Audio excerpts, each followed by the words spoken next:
we'll begin our meeting of the Board of School Trustees for April the 17th, 2025. Pledge of Allegiance. I pledge allegiance to the flag of the United States of America and to the republic for which it stands, one nation, under God, indivisible, with liberty and justice for all. Thank you, everyone. We will now have a moment of silence or prayer.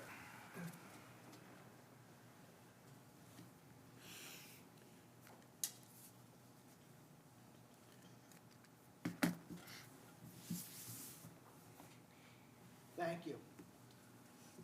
Dr. Hall, do we have any adjustments to the agenda? There are no adjustments tonight, President Lord. Thank you. We'll now go through our core values. The core purpose is success for all students. Our core goal is at least 90% of students pass language arts, English, and mathematics on state assessments. Our core values, character. We will continue to be an institution guided by ethical strength. Students, we will continue to put students first in our priorities and our decision making. Service, we will continue to be an organization known for its servant spirit.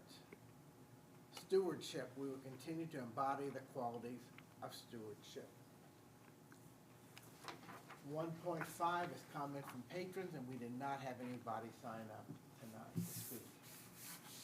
For reports, 2.1, mental health services, Mr. Taylor, our director of guidance at Pendleton High School. Thank you for being here tonight, sir. You betcha. Good evening, everyone. I have to multitask on this? All right, I got two buttons. Good afternoon, everyone. Good evening, everyone. Glad to be here. So a little bit, Ms. Crew and I and Dr. Miller talked about presenting something for mental health and what the corporation has done.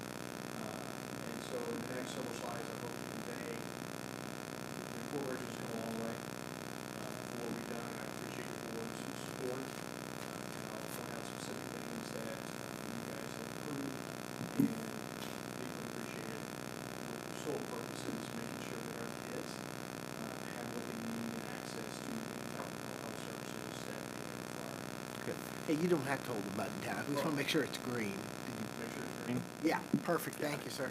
All right, thank you. That was going to be difficult. All right, so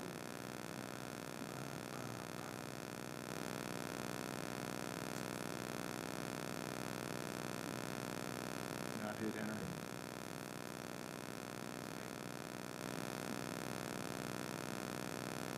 So that's the only slide we have tonight. So let me explain that to you. Unless you gotta hold that green button. Which one? That one. There it is. Okay, right. I'm going to hold the button down. Okay. So for the counseling staff throughout the district, listed up there what we are responsible for each student. And that is academic concerns, it's emotional concerns, it's social concerns, anything and everything. And we see the student as our primary client, so to speak.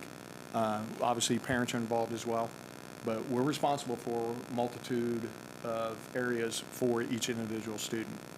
Each school, well, I'm happy to say, we all have licensed counselors. At the elementary level, we have 4. We have 2 now at the middle school, which is amazing, and we have 3 at the high school. So we much appreciate the board support in giving all the elementary school counselors, as well as allowing a second person to be hired at the middle school because they needed it. Middle school is a time, as you know, is a lot of adjustments, a lot of things, a lot of emotions, and so having 2 licensed counselors over at the middle school has definitely helped. We also, we have reached out, and we'll get into this towards the end of the slides, but we have various MOUs with different mental health organizations throughout the community and around the area. And one of the things that they supply for us is behavior therapist. And so what that is something that if a family needs help in coping with a kid's rage or a kid's disorganization or a kid's defiance, this behavior therapist can come in to the schools and meet with the students one-on-one, obviously with parents' approval. The parents have to approve all this. And with that student, and going through different facets of coaching them up, how to behave. You know, you're talking elementary school, how do you behave in school, how do you behave in class, what's appropriate, what's not appropriate, all the way up to the high school students who are maybe dealing with some emotional issues or family issues, and they're just not sure how to get around them. So it's been a very big asset for our students throughout the corporation. And if you talk with, I know one organization, we are utilizing them so much, they're actually full, which is Centerstone. They can't take any more clientele. Elementaries utilize them a lot, and that's just with the behavior therapist. So the other thing that we have done, and this kind of, the next two kind of go together, is working to align our support K-12, as well as completing the bronze certification for comprehensive school counseling. So what that entails is we felt as a team, the counseling team, that we needed to make sure that we were doing, the left hand was knowing what the right hand was doing. So what the elementary was doing was being complemented by the middle school, was being complemented by the high school. And also when you have 3 elementary, sometimes it can be a challenge to make sure we're all kind of doing something very similar. So if a kid transfers from school to school, they're hearing the same knowledge, they're hearing the same words, and they're doing something very similar. Case in point of that is one of the things they do at the elementary is they will take different trips to maybe universities or Purdue Polytech, and several of schools, or a couple of schools are doing it on different grade levels. Part of this, what it allowed us to do was kind of force us to make sure we're all doing it at the same grade level. So if a kid in 4th grade went to Ivy Tech, he didn't miss what they're doing at 5th grade or 3rd grade at the other schools. So it really got us to align. It also is helping us with that bronze certification, helping us to make sure we're using the same knowledge, same verbiage, so the kids, by the time they go K-12, they've heard similar words, similar programs, and helping them along the way with their adjustment as they grow developmentally through the different stages. So that's been really nice, what we've done. Everybody, Mr. Kerr and Dr. Miller were kind of lead on that, and it took us 2 years to complete, and so now, after that 2-year cycle, we are implementing some of those changes that we wanted to see in our K-12 program. So it was really, it's nice because now we feel like we're more aligned than what we were. Some of the other supports that we have at the elementaries, they do called what's Second Step, and this is teaching human skills for all K through 6. How to be a good friend, how to communicate, how to be nice, just simple social skills is what it teaches them. And the school counselors at the elementaries, they go in and have classroom lessons with each of the grade levels and going through those skills as those kids. The other thing, they also have, our elementaries, I feel, do an outstanding job of any type of groups. They also do a lot of outreach with the students. If students have, say if 4 or 5 kids just had a death in the family, then they will get those 4 or 5 kids together and they will run some type of group with them. So it's really nice to have that support at that level, because when you're dealing with elementary school kids, they have a lot of big emotion. They don't know what to do with it, right? And they don't understand it. So it's nice to have hands-on counselors down there to be able to walk them through that process of those adjustments and those life changes that those kids may be going through.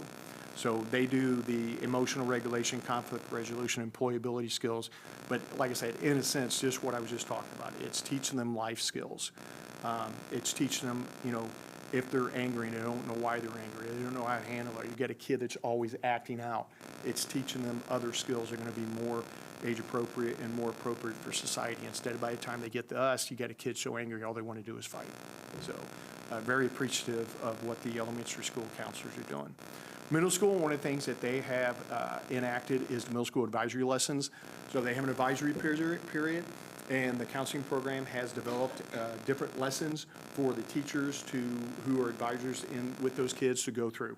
Something very similar, just at a middle school level. So we're talking about how you be a good citizen. We're talking about how you handle conflict resolution.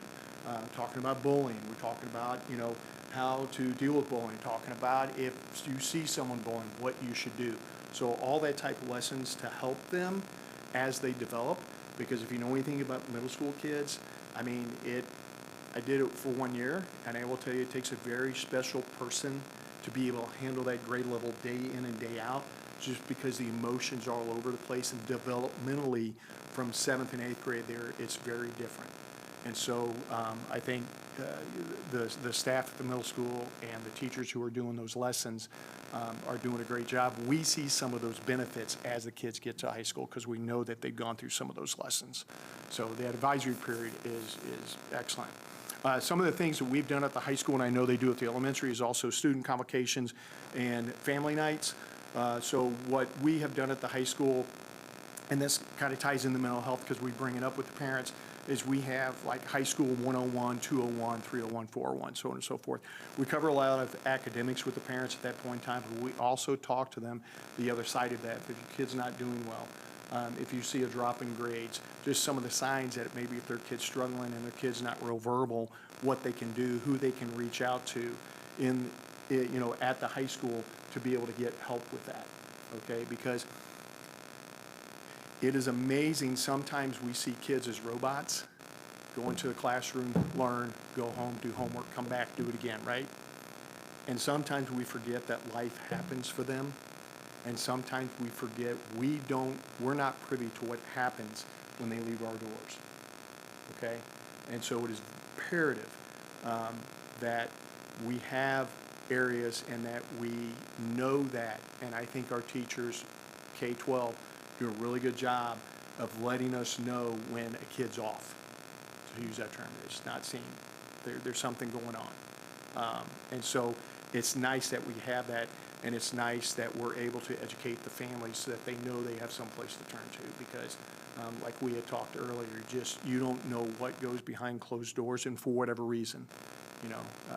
So we're moving in the right direction. One of the things that we instilled at the high school, at the elementaries already have, that has been a tremendous, tremendous addition is the reset room. So the elementaries had them and the middle school had them. So what a reset room is a sensory provided room. It has multiple different things in it, coloring books, puzzles, wall coloring. We have a actual chair in there, relaxation chair that kids can go in. And what it is to do, and if you look at some of the research that's out there, is that sometimes kids don't want to talk to anybody, right? They're angry, they're upset for whatever reason. They just need 10 minutes to get it together, to reset, and then go back to the classroom. I can tell you at the high school, because we keep stats, we log everybody that comes in. It is utilized between 40 to 45 times a month through different students. We do have our frequent flyers, and we kind of watch that. But it is amazing to see the transition of those kids, because they just need to go down, they set for 10 minutes, timer goes off, they go back to class, they're in good shape, we don't hear from the teacher says, hey, everything's good. It's really cut down on absenteeism in those classes, where before a kid may just lose it and not be able to recover and have to go home. Now they're able to come down, do whatever they need to do. We got all kinds, like I said, a lot of different sensory stuffs in that room.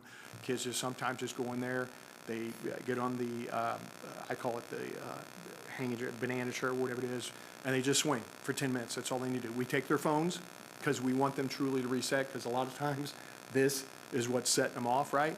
So one of the things, we take their phones. So it's been really a great addition to the high school, and I know I don't have much information on what they do at the elementaries, but they say they all utilize it. And so I really think that has been a good support system, and I appreciate everybody who has supported that and given funds to that room, because it's definitely being utilized. The one thing on a side note on that, we went out to Carmel to see theirs, because I wanted to see how it was set up and where it was set up. Ours is set up in the counseling area, so we have an earshot. And I sent pictures of ours to the Carmel one, and the lady was like, yours is way better than ours. So, yes, there you go. Had to throw that in. So, going back to the small groups, kind of this is where this is going to happen more at the middle school and the elementary, to where, as I stated earlier, if there's certain identifiable needs, whether it be behavior in the classroom, whether it be loss, whatever the case may be, they'll get those kids together and do it in group.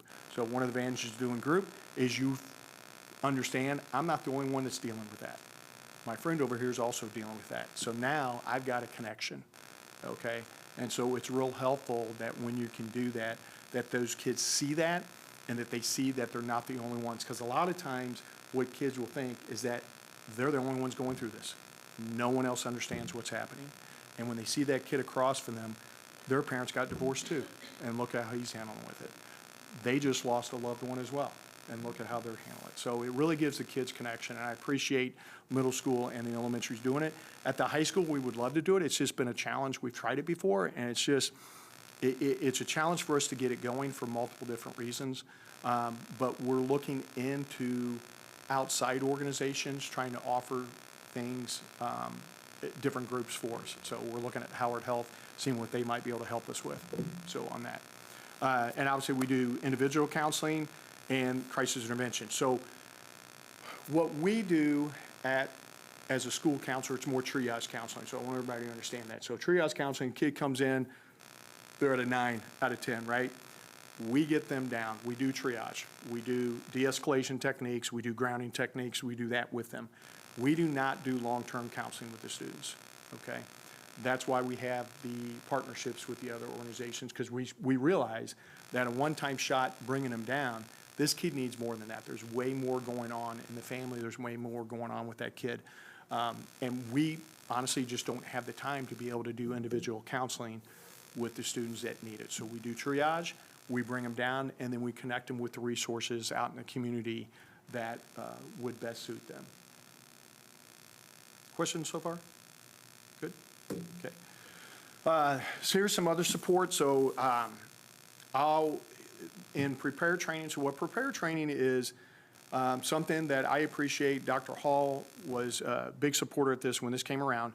And this is any type of crisis, whether it be a kid that falls down on the playground all the way up to a school shooting, okay? Or for Pendleton, like their tornadoes, okay?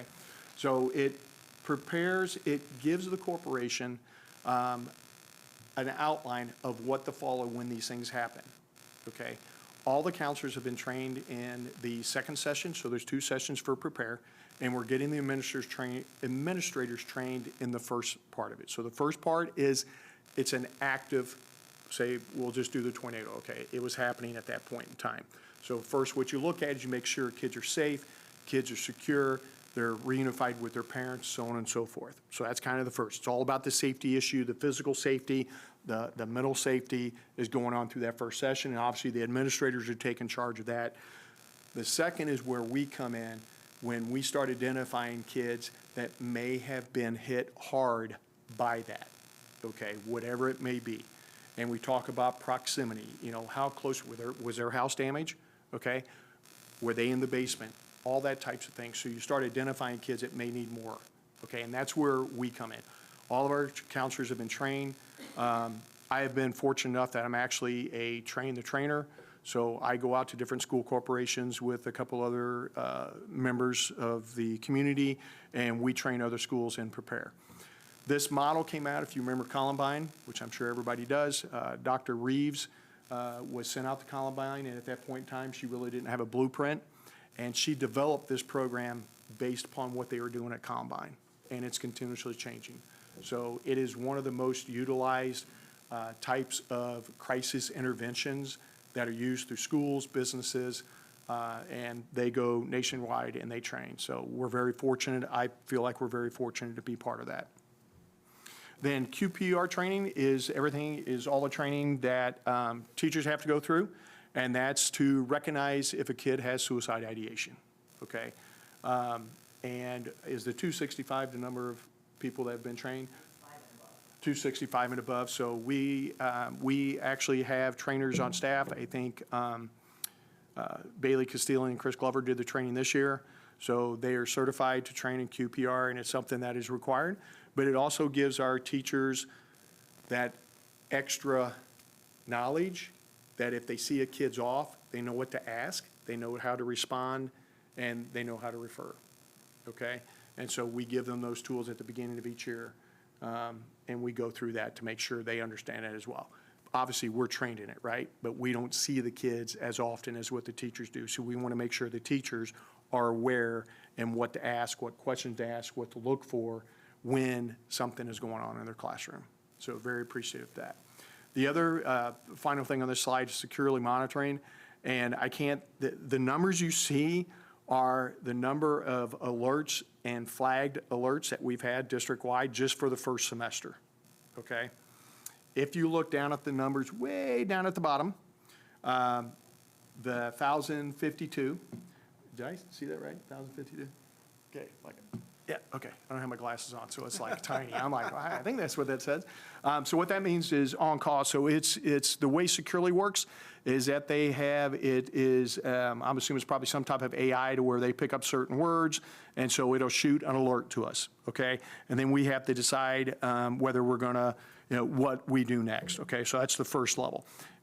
I'm very thankful that our teachers, like our health teachers, say, hey, we're going to talk about mental health this week, because we will get hundreds of Securely alerts. Now, we touch every one just to make sure it's an assignment, but it picks up on everything like that, and you can see the numbers that it's flagged.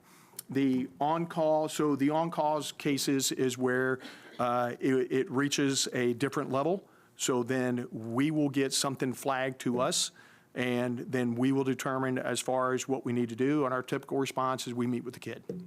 So, and that's the counselors across the district. We meet with the kid, just find out what's going on, and say, hey, Securely flagged you for this, what was going on, okay? We had one that was looking up, all it said was bombs, and so obviously, we want to check that out. Well, he was researching World War I and the types of bombs they had for a history project. But he just typed in bombs in his search, so that's what was going on. You get those flags 24/7? Yes, and so I was going to go on to that. So the next one where it says on-call emails is something that they're, with the emails in that next slot where it says on-call phone calls, is after hours, there is 2 people in every building that Securely alerts. And so I always call it level 5. So if it's a level 5, there's a human being now at Securely going, hey, we need to check this out. They will try to reach out by email first. If it's serious enough in their determination, which it must be because it's been flagged by a human, then they will call whoever's on call. For the high school, it's myself and Mr. Rose, and that could be at 2 in the morning, okay? That happened one time. And if they do not get an answer, then they call 911. Now, if it's intimate, and I will go this, so if you go that last one, we didn't have any of the last calls. So this is where they are calling, okay? They are calling the authorities. There was none first semester, but when you look at second semester for this year, you will see 1, and I'm very thankful. So we had a student who openly said they were going to commit suicide. It was about 10:30 at night, and so they didn't waste any time calling us. They immediately called the authorities. I check email one last time before I go to bed just to make sure there's nothing there. I got it about 11 o'clock, called the parent. By the time I called the parent, her comment was, you just missed the party. So, but she was very thankful that she was called. And I was telling Drew that in the early going Securely, we had some hiccups, but I think they finally got it set that it worked the way it was supposed to. The authorities were there, the kid got the help that they needed, and it all ended well. So I want to thank you guys for supporting Securely, for purchasing that for the corporation, because I truly think it's made a difference. Another young person I had 2 years ago had mentioned something. I caught it after hours. I called the parent, and the parent was able to have an open conversation with that student because the student had already planned, knew what they were going to do. And so just so you know, this looks at anything that's connected to our to a student's Google Docs, emails, anything that they do in that Chromebook. Am I correct, right? Anything they do on the Chromebook is connected. So if they send something out to us an alert, we will see it. So. Even if it's not a school email address? Say that again. Even if it's not a school email address? I believe if they do it on the Chromebook, which that's what most kids do, yes. Now, if they do it on the phone and they're not utilizing their Google Docs or anything, then no. Okay. Here is our mental health partnership. So like I said, sometimes we cannot provide the services that students need, and so we refer out. And that referral process is similar to the 3 organizations, but basically the bottom line is we tell every student that a parent has to sign off. A parent has to agree to it. They have to agree to it. I mean, otherwise the providers won't see them. And that's a behavior therapist, that's a mental health therapist. They have to have sign off on the parent. And typically, it's not been an issue. We've only had a couple issues where the kid didn't want the parent to know, but we finally talked them into it because we knew that they needed help. And so they came along. We provide a counseling space, all schools do. That's one of the things in the MOU. So we have therapists come in, we have behavior therapists come in, and they have a space at the high school, at all the schools, to where they come in and meet with the students. We also have students that are doing virtual appointments, and we provide them the space as well so they can come in and do the virtual appointments there. Obviously, the big advantage of this, back when we didn't have this, kid had to take basically a full day or half day of school. They had to go to the appointment, travel an hour to Indy, come back, and school's done. Right now, minimum or maximum, they miss maybe one period because sessions are usually about 45 minutes. And so the therapist tries to work it in with the one period. And the therapists are real good about moving that around so it's not the same period every week that the student's missing. But the student's there, they meet with the therapist, and it's all confidential. It's in our office, and then they go back to class. So it's been real helpful. Reception sometimes for the virtual ones can get a little tricky in our building, but we move them around, but that's been going well as well. Okay. These are our partners. So Centerstone, Bowen Center, and Howard Health. And the numbers out to the side kind of tell you the number of students currently being surfaced, either by the behavior therapist or by the mental health therapist. That does not include potentially, I don't think if they did any type of groups. Bowen Center has run some groups for the middle school in the past. And so I don't think that number includes that. Yeah, it does not. So Centerstone, we've been with them for a while now. Like I said, they're the ones that were full up. So we were more than happy to welcome Howard Health. What's nice about Howard Health, it is owned by one of our own, Keely Howard, who used to be Keely Eads. And so she is the owner of that.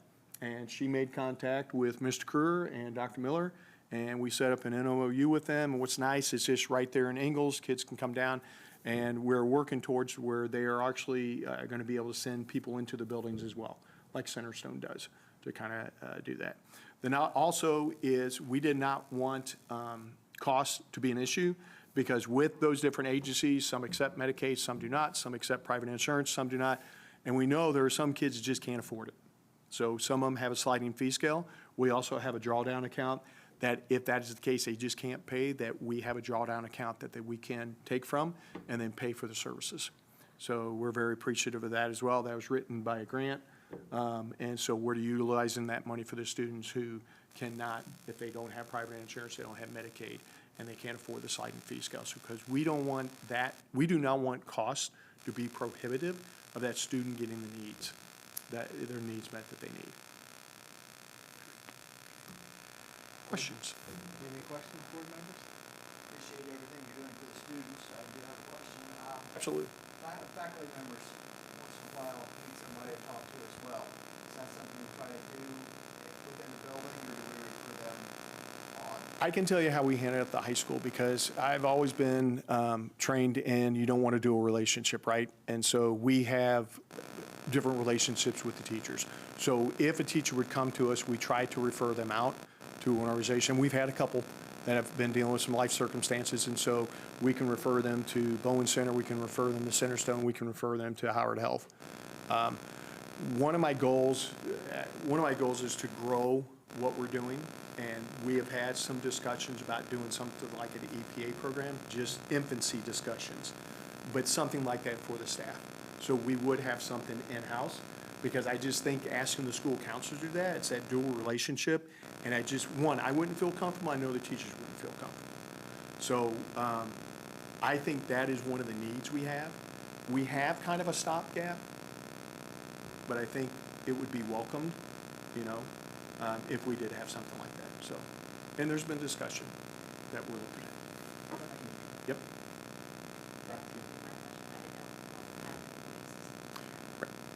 Correct.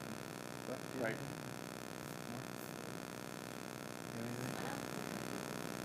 Anything, Council? Okay. Mr. Taylor, thank you so much. Your work is so vital to our children. What you and your team and all the K through 12 counselors do is amazing. Yep. We are very appreciative of all your efforts. You bet. All right. Thank you for coming Yep. tonight, also appreciate it. Yep. All right, thank you, sir. All right, we'll continue on. Reports. Kevin, do you have anything you want to report? Mike? Just the comprehensive plan meets monthly. We'll meet again in May.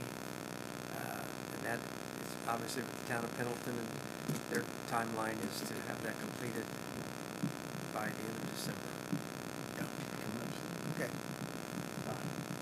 Mark? Buck? Okay, great. All righty, thank you. Well, look, let's jump to 3.1, approval of minutes of regular meeting of the Board of School Trustees on April the 3rd. Everybody's had a chance to look at those. Any comments or questions about the minutes? Move we approve. Penny? Yes. Yes. Yes. Yes. Okay, let's move on to 3.2, the approval of accounts payable vouchers. You've seen those? Any questions about those? Even the upside down ones. They'll still cash the check. I move we approve. Okay. All right. Penny? Excuse me. Yes. Yes. Yes. Yes. Yes. We got 4.1 through 4.6. If there aren't any objections, we'll take all those together. Okay. Well, anybody want to make a motion on those? 4.1 through 4.6. Moved. Penny? Yes. Yes. Yes. Yes. Financial business 5.1, approval of high school security upgrades. Mr. McCarty. Thank you, President Ward. In the board docs, you'll find two documents related to the bid opening for the high school security upgrade. I know we had a presentation on this April 3rd meeting as well. We had a bid opening April 3rd, and obviously CSO mentioned all the bids were complete. At this point, tonight, the administration is requesting permission to accept the bid from referencing two alternatives for existing restroom new tile and wall tile upgrade efforts. This one, requesting permission to proceed with basically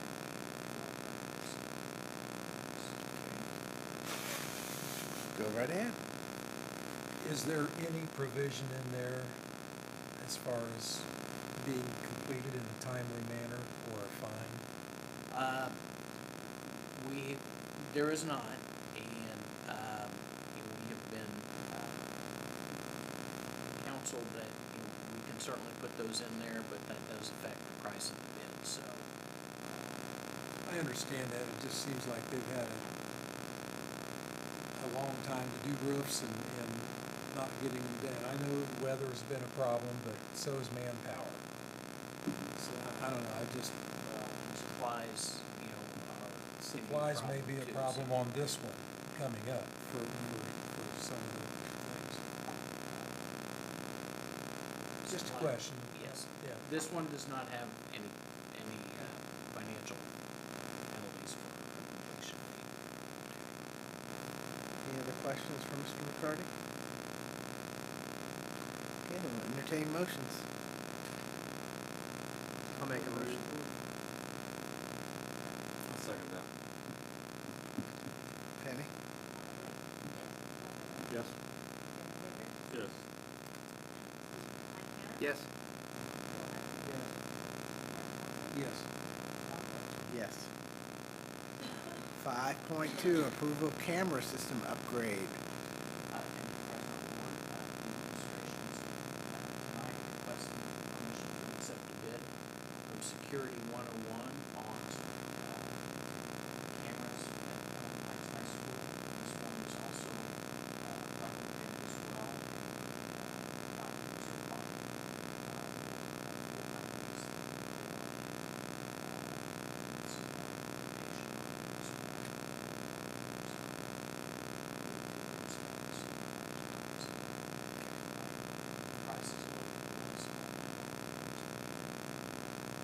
This is just the high school, correct?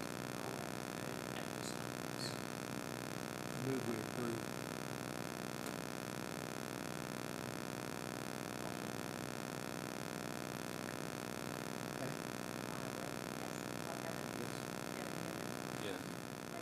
Yes. Yes. Yes. Yes. What's the time frame on this project? This one will probably be, it will be fully in place, I would anticipate, by the start of school next year. So it's gonna be a summer project. Appreciate the fact that, this is a security kind of situation until the bids were complete. I was worried a little bit.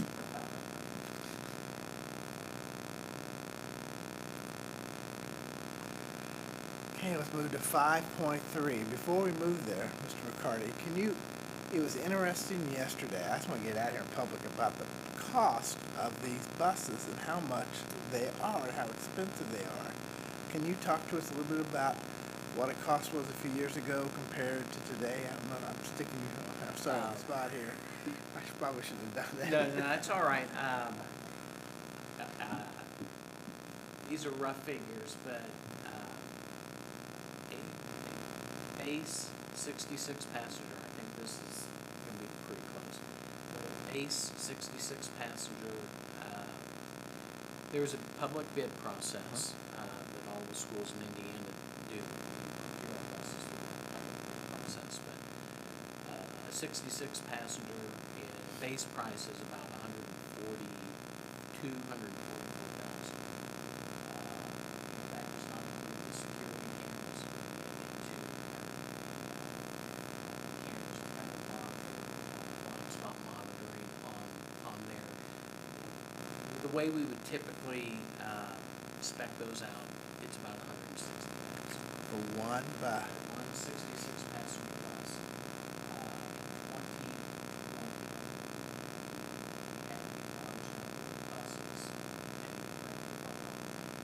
they were 95 to 100,000 range. That's amazing.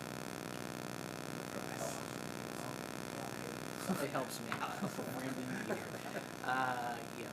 So, yeah, in 2014, cost of an activity bus was $53,000. In 2025, it's $113,000. In 2018, the conventional bus was $189,000. About $160,000 the way we would spec a bus out. Transit style, which is our 84-passenger bus, in 2018 was $120,000, and that same bus is about $200,000 now. So, Amazing. And it takes so long to get them, correct, sir? buses that we are approving, or that we are asking for approval for loans. Our buses are Thomas buses. They're built in North Carolina, and they have been complete, sitting in a lot, missing something. I'm not sure what, but they've been complete since December, and then they take them from North Carolina to Silver Lake, Indiana, that's where our bus dealer is, and put the cameras in, and things like that. So Mrs. Stewart sent me an email and said they have one of those ready to go up there, and they'll have the second one ready to go next week. So these buses, I think, maybe were ordered in 2020. So probably around 18 months is how long we've had. Now we knew there was some lead time, so we did order them before, but it is a lot different as far as lead times on these and also the cost of these. Amazing. Okay, does anybody have any questions? Mr. McCarty, do you want to explain 5.3? I'm sorry, I kind of got off that. Is there anything else you want to say about 5.3? The U.S. Bank Corp is through the Indiana Bond Bank, so similar to the bus procurement. These are state-approved bids. We're requesting that on this particular one for U.S. Bank Corp. This is not a firm approved rate yet, but they shot us the rates of 1.27.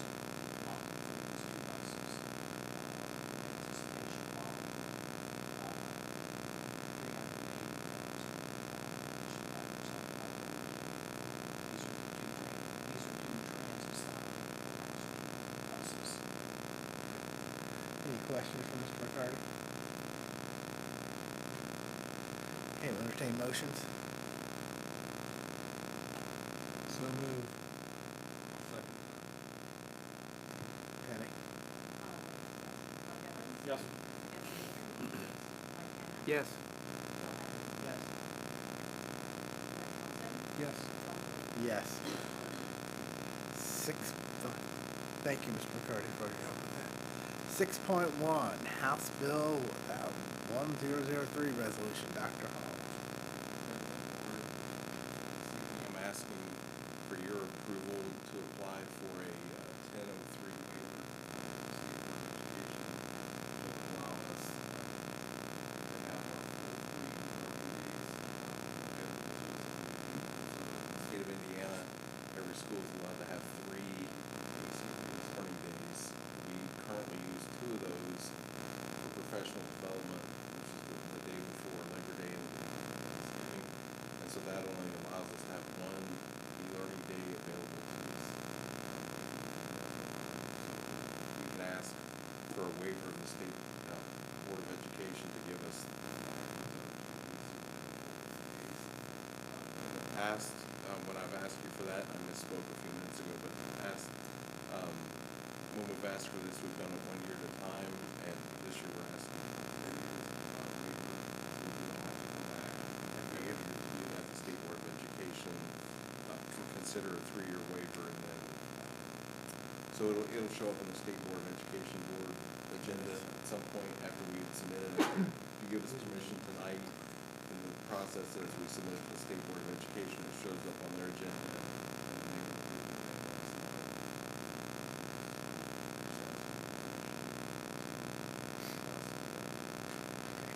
Any further questions for Dr. Hall? Okay, we'll entertain motions. Move we approve. Okay, Penny? Yes. Yes. Yes. Yes. We will move to 6.2, federal and state grants. Dr. Miller. Each year I come to you about this time of the year and ask for permission for us to apply for the federal grants, the state grants, and any competitive grants that align with our needs. With the timing of grants, sometimes you have a very short window to get the materials in, doesn't always sync up with a board agenda. We always look at the components of it and how it could benefit our students and our staff. In the documents you have a summary of our federal grants. In addition to the federal grant summary, it kind of describes the purpose of it. They each have unique purposes. I put a box with some green text that kind of gives you a big picture of how we spend that within the regulations that we have. Some of it is helps pay for certain staffing. We have an instructional coach that it pays for through Title I. Mr. Taylor was talking about our drawdown account with Howard Health. That has partially come out of Title IV funds because of how it falls to supporting the safety and mental health of students. So you can see all the different grants you have there. The second document gives you kind of a breakdown of 2 things. The first part is last year's funds from the various grants and how those are broken down. And then the second part is our historical view of our competitive grants. And we have averaged over the last, sorry, I should have been at the bottom, last 12 years, about $160,000, just under $160,000 in competitive grants that we have applied for and received for a range of components in there. So tonight, I'd be happy to field any questions, but what we would like is your approval to continue to apply for those as they arise and meet our needs. Any further questions for Dr. Miller? Okay, we'll entertain a motion. So moved. Second. Penny? Yes. Yes. Yes. Yes. And I'd be happy to answer anybody's questions at any time, one-on-one. I know I've gone through ESSER and the processes of all this stuff. It's an interesting, convoluted process. I just heard at our TitleCon conference, several presenters talk about different components of it.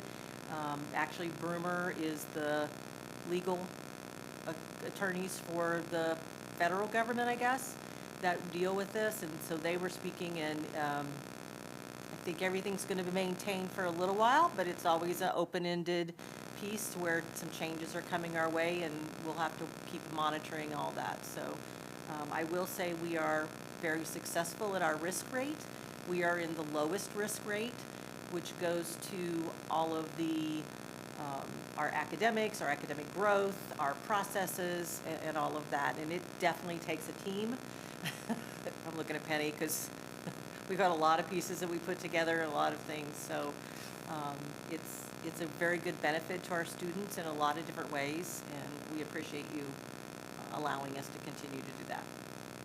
Michael, with all the chaos that's happening in the federal level, decision making and everything else, does it have a negative impact on this? I think it will have a change in protocols and procedures. I don't know it'll have a funding change necessarily, at least for the short run of a couple years. So it seems to be more the protocols and things like that that will continue to change. So we'll just watch and flex with the wind. So. Okay. 7.1 is comment from patrons, and we did not have anybody sign up to comment this evening.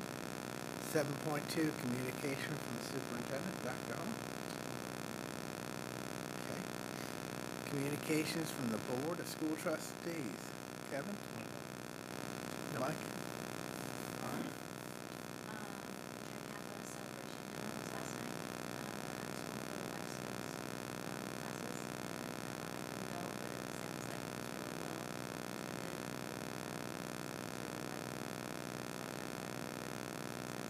Great. Okay. Mr. Haddon? It is amazing because today is the beginning of the ABC countdown. I know I don't know if they do it at the secondary level or not. Oh yeah, they do. Okay. Seniors. Seniors do. Okay. So it's an exciting time at the elementary, and for all the kids. 26 days of school. That's just hard to believe. It's already almost over. So, all right. We will take motions then for adjournment of the meeting. I'll make a motion to adjourn. Penny? Excuse me, Buck Evans? Yep. Kevin Ginder? Mike Danner? Yes. Bill Hutton? Yes. Martin Thompson? Yes. John Moore? Yes. This concludes our meeting. We have executive session at 8 o'clock. Thank